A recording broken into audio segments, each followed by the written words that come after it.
JK Yadav Films present Happy New Year बोलै खातिर अइलै हमर लावा अइलै हमर लावा DJ Vikas singing by Prince Pirya नया साल में नया भाई रे अइलै हमरा खबर Happy New Year बोलै खातिर अइलै हमर लावा बोलल बिना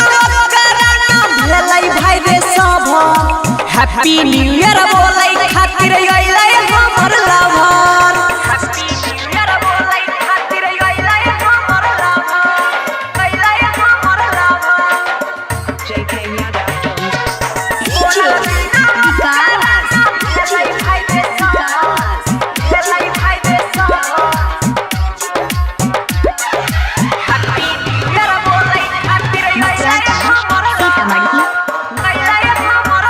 नया साल में नया भाई है छै एगो कमरे मिलै खातिर सबके लभर है छै परेशान रे नया साल में नया भाई है छै एगो कमरे मिलै खातिर सबके लभर है छै परेशान रे हमर रहिया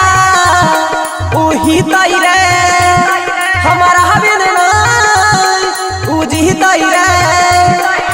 देख के हमरा मन के भाई रे हट गेलौ सब कभर हैप्पी न्यू ईयर बोलै खातिर अइलै हमर लावा बोलल बिना कराना भेलै भाई रे सब हैप्पी न्यू ईयर बोलै खातिर अइलै हमर लावा हैप्पी न्यू ईयर बोलै खातिर अइलै हमर लावा अइलै हमर लावा बोलल बिना कराना भेलै भाई रे सब भेलै भाई रे सब DJ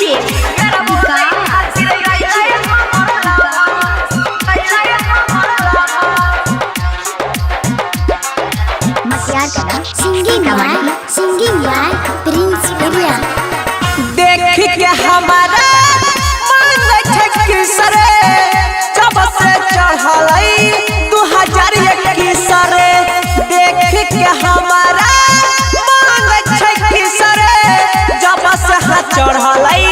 2021 रे राइटर सनजी गेलै मिहिलै रे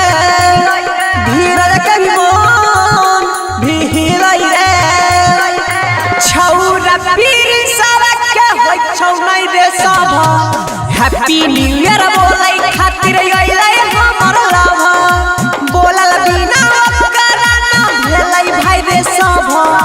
हैप्पी न्यू ईयर बोलै खातिर अइलै हमर लावा हैप्पी न्यू ईयर बोलै खातिर अइलै हमर लावा JK Yadav Films